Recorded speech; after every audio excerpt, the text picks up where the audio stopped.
Ene adeshema munyina ha promo ato Sompa TV so enie. Ara promtoba kasebo ya yabo no frifidie mu ha ne de beso mo na kasebo yi efre ha betwa ne ho na afa Sompa 93.1 Kumase. Ano chi no Sompa nkranza ana sunya no wo munyina ta afa kasebo yi ebi.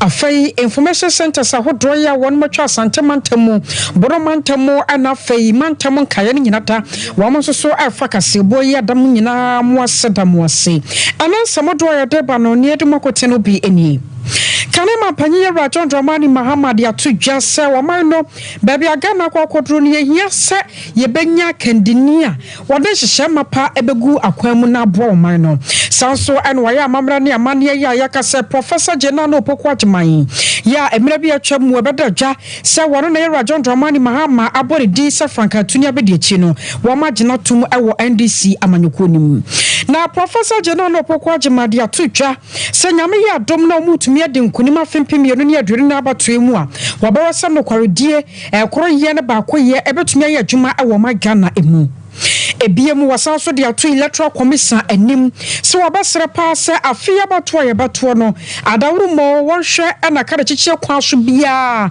ene suma se dwadie nioma bia da amem wama bibia ne mpefe sere be ya Ghana waman ne yebehunu yanim ene yechi Ora Johnson asiedu nketia ayetetena ni dema NDC amanyoko no wode afutuo akọ adiama adehye pinu ano a ene wan mahyasie apridibre ewa amanyoko no se nyame ya dom ne rajon dramani Muhammad nkunimu a womahwe no mso ababa fa banwani bi atena so no sanso na yebekọ ansamfufro mu na eno dare to manim se Supreme Court akọ asetena amaya kasai no wode atodwa akro se enamra kwaso se mampanyine ho kani na bedi akire ono so ho kani yebetua won ka anasempo enwanam bia wo mai mu no yebema won mo tefa kakra na aka wo bi ama senior lecturer ye wo gempa wababa chachensemu ade afa asemi ho yebekọ enfifi mantamu na ECG adwumakuo no wo nkra bate wo mfifi mantamu so abusua wo mobu afu papa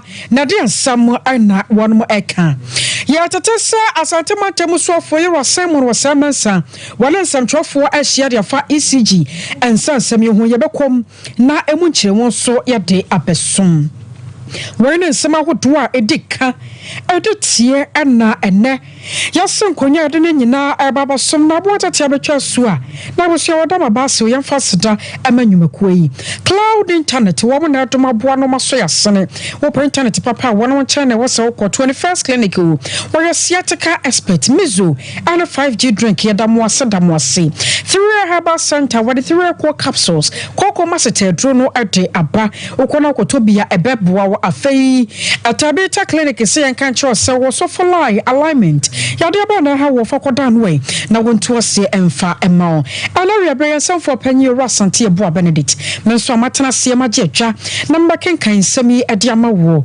bedi ene akosia ajewa akode boaten afeje bra na nsam no enchichimu emfama kanema panyi rajon dramani Muhammad sebara kase wo ho ni mu se nyankropo ya domo afia bato eboto no Ghana de hye betintim 100% na afia wa baba tena so se mampanyini na enwada enwade tudwa ebra na ndisi amanyoko no omde amamra ne amane egu akwamu na Professor Jenano Opokuajiman amamra kwaso won magina tumu se franka tuni abedi akire ade amaye rajon dramani Muhammad no ana panyipai de kwatudwa akire se baabi a wo man no atete pansam akwakodro no yehia kandini mapa ye wo betumi de gidie ne arehemu asa hye Ganafo emu bium wasasa kandini ne nya kandini bia keke nemum kandini a wo betumi abo man no wo betumi asiesie Ghana na babia wo man na kwakodro yate asan ya chi bese mfinhia aduasa no wo man ne besan so aba bium sane be ya Ganafo benu sa no kwa o man Ghana no aye kyekere no kandini mapa ane anya no ye John Dramani Muhammad ebra no da wo kasa no and some say and what the tuja Ghana the last few years Ghana our dear country has sunk to the lowest debts in our history as an independent nation. Our country Ghana over the last few years has been buffeted by turbulent seas and has been sailing against a very strong headwind. Our leadership has been uninspiring and inept. We have lived under an administration that is unable to be truthful and honest to the people of Ghana and never accepts responsibility for anything. There can be no question in our minds that the effect of this maladministration has been so insidious and pervasive that today our people have lost faith and hope in not just the government of the day, but in our democratic system of governance. Ladies and gentlemen, our country needs an urgent reset.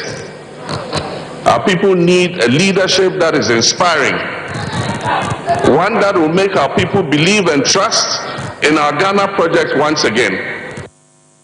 Abusiawari aye kanema penyera John Dramani Mahama ana yatenin kano. Professor Jenna no pokwajiman ya wano aye franka tunia bedieche adema yera John Dramani Mahama awon so enra da wakasai ebra won mo je ne tumu amamra ne amane akwaso no ana wode atudwa akire se wobase electoral commission pa panyifo se hunu bi penti ana abo aserewa wo je ne background wo inani ato nchen enya bebi anti wona no wanhwa na akwakọ wa akoda no ninti ana mana basa enam saya sunti wo ka de ache electoral commission say wo ma hunu bi pen emra bi atwamu abato ma Ghana ye to ye ewi akire kana giche kwa so electoral commission bebo na afede abato no chese waye no nwunan enam saya sunti wo mo ka de akire no sa feed no na dawro ma wo hwe no amana anyansa wo hwe se wode hye mapa begu akwamu se ne be ya ehan beto abato no a afi ye beto ni mu Ghana fo be hunu sa no kwa nipa somasi anaso bente ane yeto aba ema no wasese kwaba no sa no a ebeboa mo obi ada no ho so se ne be na penchen ne mentim wase bia ensi ewa afia bato imu. Electoral Commission, I address you directly. It is in the national interest and in your own interest to make transparent what has been and is going on in your establishment. The truth will not be suppressed. You cannot be so independent as to disregard the people who validate your existence. It does not happen anywhere. Easy. A word to the wise is in Asen North. Yase wo pa samaka che nyame na wo ka de che mframa wei aye Professor Jenna na opokwajiman ana yatene nka no na afabie no ana osanso ade tudwa atreza hwa wono no ba wo ba no enyese bia wo ba ye driver mate keke no ababa gigi sika ekodu na sasabio ka ne konya nkwanhia obayi no afirim sanyo no na etwi hyen no wose da bi na mmomu no wo behwe se wono no mate no wo ba ye no wode afutuo mapa tudwa enuoma emudo emupi de de oman no bekọ nkwaje mu de be sakira wo man no na afenso krampo no ama mpuntunuma atumi aba e wo Ghana memu. See your choice as an affirmation of your belief in the capabilities of the Ghanaian woman. I will repay your abiding confidence with loyalty, with understanding, and a devotion to duty. My output going forward by the grace of God will continue to demonstrate what the world knows already, that women are also capable of high achievements. That we do so with that reservoir of strength, determination, and mental acuity that only those who are noble and far-sighted like you can comprehend and contend with. So share in our collective successes and share responsibility for our setbacks, if any. And at the time of reckoning, Your Excellency John Dramani Mahama, I will not, in the advancement of self-serving ambition, declare to the whole world that I was only the driver's mate. I was away Professor Jenna no pokwajiman and yatene kano. Na yegusoda awonen samu. Afabie no wasanso ade atudwa atro sedrumabia.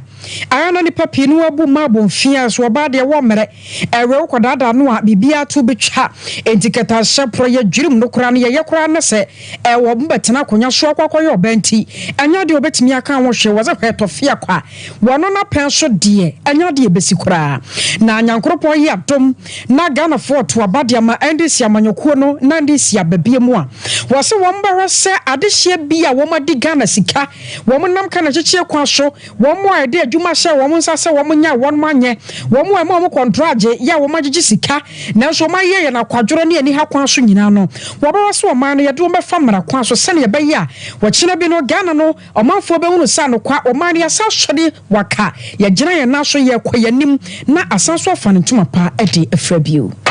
Giving up is not an option. We must all soldier on.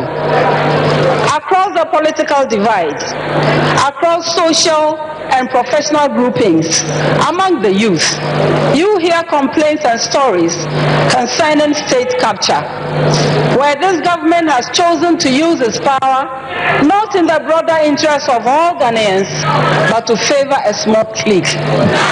What is that? John and I have agreed that whoever has participated in the plunder of the state must be held accountable. And my friends, this is not a threat.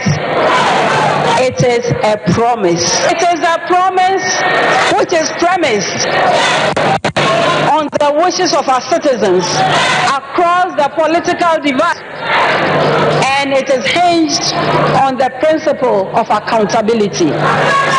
Let us face the facts. Today, what do we hear? Is the promotion of ethnocentric elitism, which is masquerading as intellectualism. Ladies and gentlemen, it is elitism masquerading as intellectualism.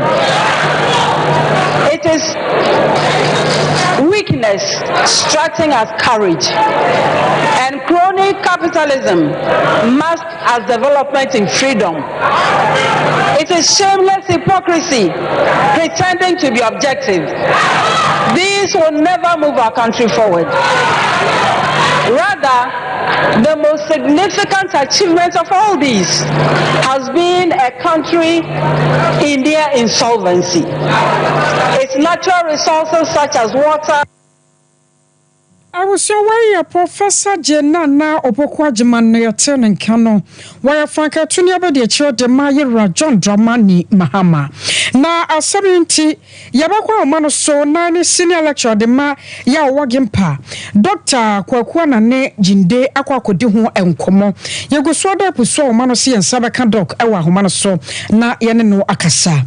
Na anwa da ebra Professor Kasari hino and chairman Adama NDC amanyoko no Yera Johnson asiedun ketia General Mosquito one so original simpie so akasaye na nankase ne bieno no de abeto dwa e de afutuo eltro se we wobasere pa adwobrɛwo anya dwuma e wa manyoko nim na de agura ekura ba won mo nkyɛn dada so wate se pinu ebo nkonkyena kwa akɔhwɛ no wa abonte ko ba no sanu amoa anhwɛ no akɔpori no akɔpra wo ka no de kwa akɔwie sei was 2024 abato yi a wo meye abato no Ghana no da obi ya nim dada sa NDC adi nkonim ne mmaka so man ye bato aba no na watete se ebi no wahyase a one more preposition di bere ewo aban ni mu se bia woni an wo ba was me dem PMC was me PDC was me Minister of State was sade na amoa amamanyoko no wo ntumi ani nkonim ade ba ko betumi aboa amamanyoko na konkan no ene se wo nyina beka wo mo bom se efukuro ade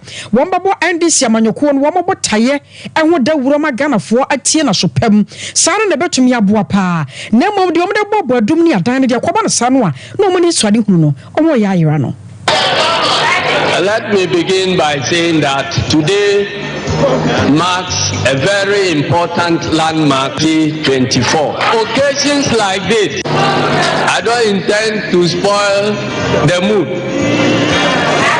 but let me say that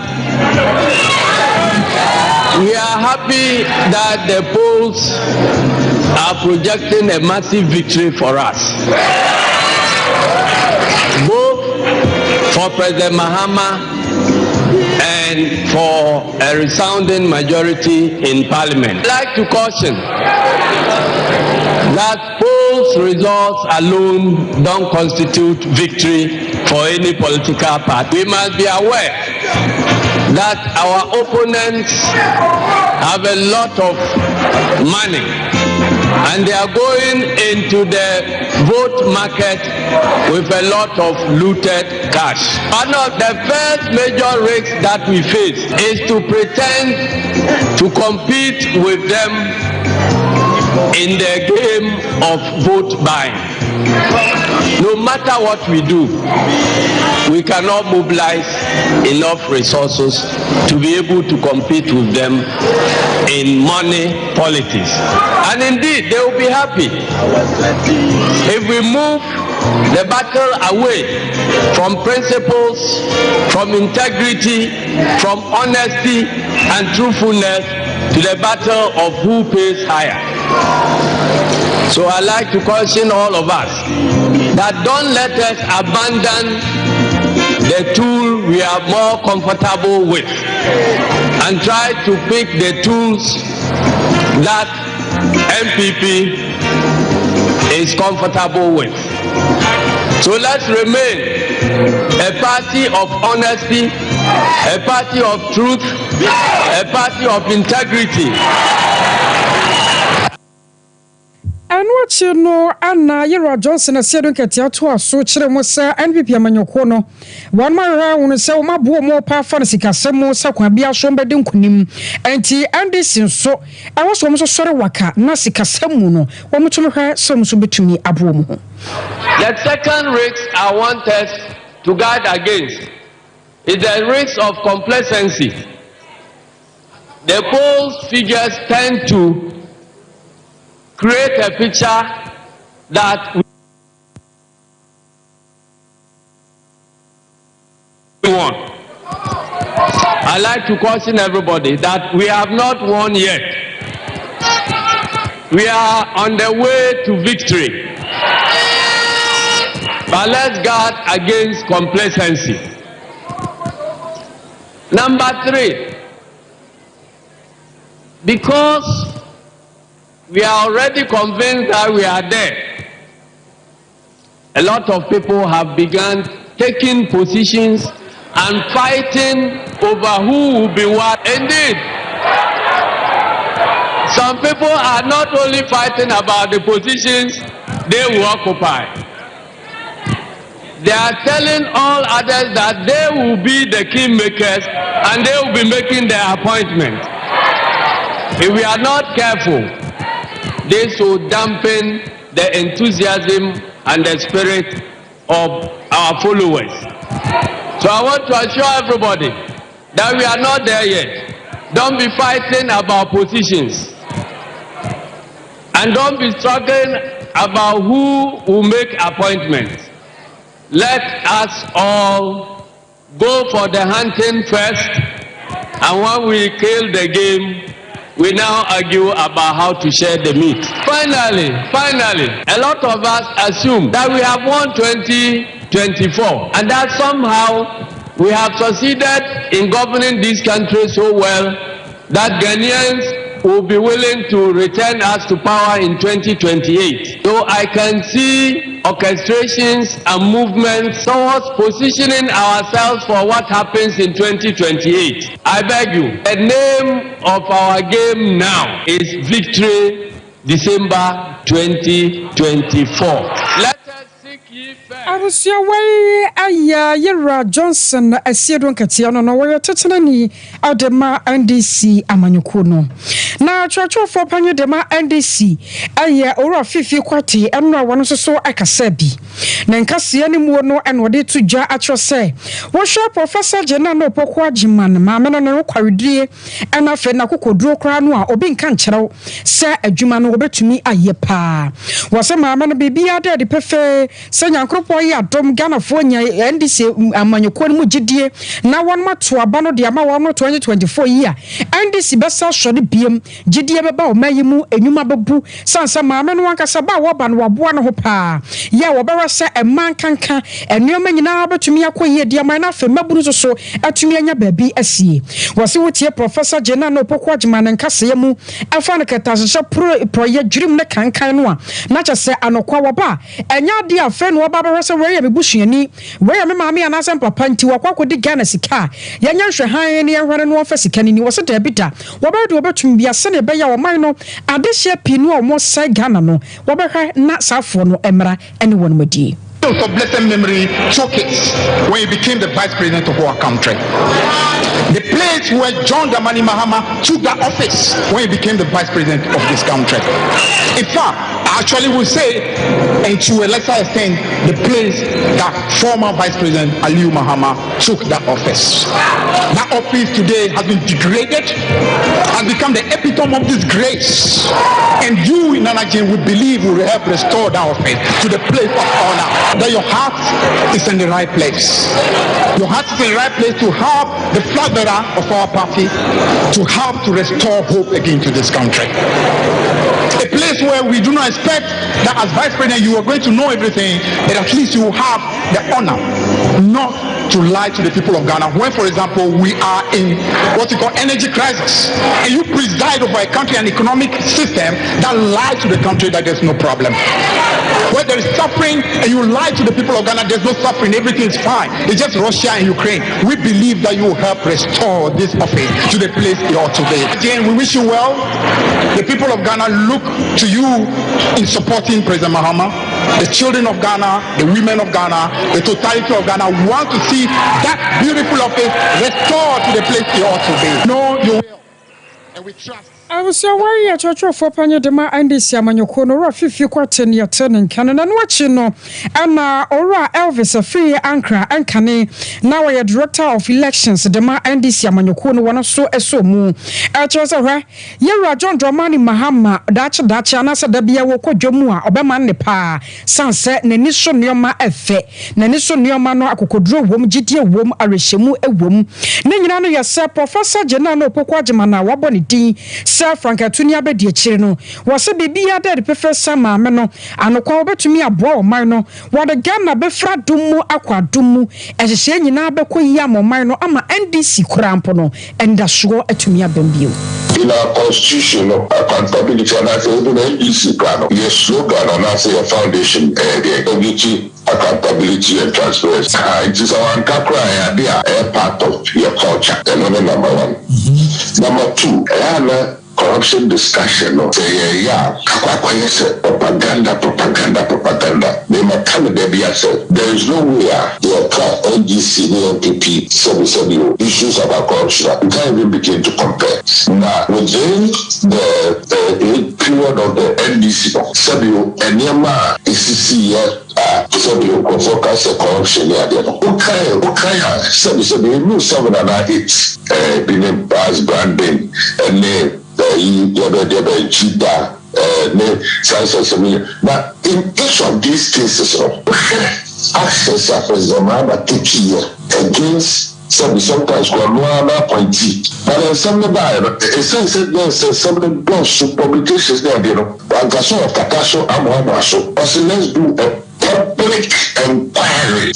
Public 3 months live coverage. What I said, another inquiry, forensic audits by Ernst and Young. In real of publishing the whole almost 400-page document. Public, I will be a home. You will be a discuss players and a rebellion. There were issues about Sky, the cash, but no players, no more rebellion. So it was a crisis. It was not the best, but that was what happened. Goodbye, Jida, me as a minister of defense was then, and that President Mahama chairing cabinet, and directly said we should investigate Jida. But I said, Jida no investigation, an independent committee, and my companies are now not here. And you know, they were made to even refund money. Contracts were cancelled and we restructured the JIDA. Over so-called batch branding. The minister in charge of the sector, even though anyone on sign contract was made to resign. I was your warrior Kane, former director of elections, the NDC Yira Elvis Efriye Ankra. Na ya kwa mano so na kwa kodi enkomo. Yene Dr. Kwaku Anane Jinde ana kwa wakasa wano ya senior law lecturer ewo Gimpa. Ninyina no fa Professor Jena no pokwa jima ne nsam wode atodwa efa kataze she proye dwiremudie se nyame yadom na NDC amanyoko ne di nkonimu a wo mo behwese adehye pinu ana wo madi aban ne sika na wo mba so mo fo mu die ne nyina no oman no mra ene wo mo ebedi ndokwe mo ha wie yo Romina ba mejuzo. Eni membo ko de. Nyankopo anda Roma ye ho ye. Asedan Kenya me pa. Na ye hwe enro na mamna ne amane akwa so Professor Jena no pokwa German.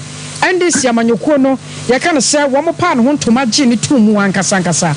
Na obi ba ka ne se we no ya gi tumu anya den a wo de wasamba to dwa wani so ade hu no botaye. Na de wase su people pa aye kataze ne proye se adehye pinu ana wo modi Ghana sika titiru ene aba rapper so no wo ba se mra ne won mo bedi na asemi Ghana fo yenya gidie se won betumi aye ama no aye ane abaka se akeka yeke Omi ni aba mami na wase na mi chawa tiefo nso omo je oso do sebi kata hwehwe ne proye de ye nyina wo se ye boa na yetimi kutia because edi enya boy ka bebre enti no that position there Ghana ni bia ni wa o pese ye kontia kata hwehwe ne proye na me I imagine na kakra ni se na Jane Opokwa Jima Obaba former president Mama Chidom enti Obobo na Chidom no ono be ya be de achiro na we share the record of President Mahama, former President Mahama. Ono any record on corruption ebe de say mimediedi say obi a obo President Mahama chino obetuma ko ato atia katase ni proye because amafo ewura fi fraud case no amafo ewura fi bas branding no amafo ewura fi umbrella case no but be a case on koto claim sikabi ya former president Atamils SRT committee say yan future or no ya investigate on the former vice president enti no kwatu kwase obema ontima na wati eni dio enti nienti a sase mi a free professor no and free mama no say Mama himself has a problem with corruption or reputational problem with corruption. Enti ono no ontimi nka. Eno ono yakwohwe na professor nanu so omeka no. We na yemu bi ne yegitum se mienti a yekofa professor Opokwa Jima se omeye running mate ni se mama image na adameji when it comes to corruption no. Opobi asebi ono so only sa tag no ebetimi amman bibia ode be cover no ho as against Bawumia ono onye corruptible because election the major strength of Bawumia ni say obi antimi fa corruption charge mono as against President Mama or a lot of question marks on his reputation when it comes to corruption anything I cover na Jen Opokwa Jima ba say ono no nka bia ene no ho eba corruption a yemfa ne mra enti ntema oka ene nyina no e go to confirm na yemu binum nim dada say ye de ne ba say o me balance the equation no na me nua ne ade ni say me de me gitu mo enyenyi o because Mama himself has a problem with corruption and at 2008 na me wie 2008 the same thing and the NDC for kan say Omoba kufo ministers ye bechi omo nyina atum no krenso omo de 23 cases against kufo ministers echo court e be antintan because there was no evidence e hona omo former chairman Dr. Kwabrade, now the say judges no kutia NDC. Okay. Okoka the so-called there are so many ways of killing a cat no.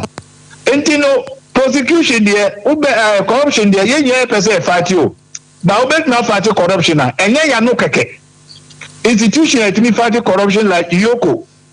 Any office of the special prosecutor, Nana do not quite the Adaroma Abai. Institution I want to strengthen. Entino mo kan de ya tibia bre, ya tibi da since 2008. Entino Ghana for Neoka no there, a political talk.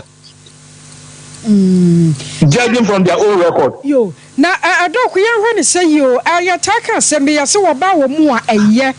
Anya rekura no wobetumi aka sembi ama ebeto wakoma so mo aka se bia ade wo kai eto asomu nti yefanya adwuma. Ana ahyase aye Rajon Dramani Mahama ba yo so wone be ma ne bae. Ana we emu adane akwakoye wo ba. Ene wone ne ba. Enti wo hu ne se professor akwaye wo ba no wo ba sa no. Ense sai kaka bi betumi aba. E wona membo mu. Well, say Obano and Obano. Who say your constitution no? Vice President need to me. President knew and now to me Juma. Okay. Now be Vice President, but not say one fact can be so and create some job for yourself. Obet now was the position of the Vice President. It doesn't carry any power as far as our constitution is concerned. And I mean, the Jitim said Jane. Nano pokwa juma ono no nkan bia ni no ho ba bia wo ko ya juma no en na ye hunu sa but the moment I wo be politics political projects beba ni other things beba no and this what university wo ye vice chancellor hono the terrain no different and the political arena no so totally different and me give say what we know about the NDC and their track record on corruption no the dia enye I just see an dog we are queer nimu no idea no man yanye sanse will be about Baba Canada the other day as a show Ebi or Baba Tanakunya Shono. Now one who knows Sadia was a call. Say Ankasankas and Adasiano was he see a Genafa. Uni, you better fight corruption. The best way to fight corruption is say you better build public opinion against it. Yemi Pachen say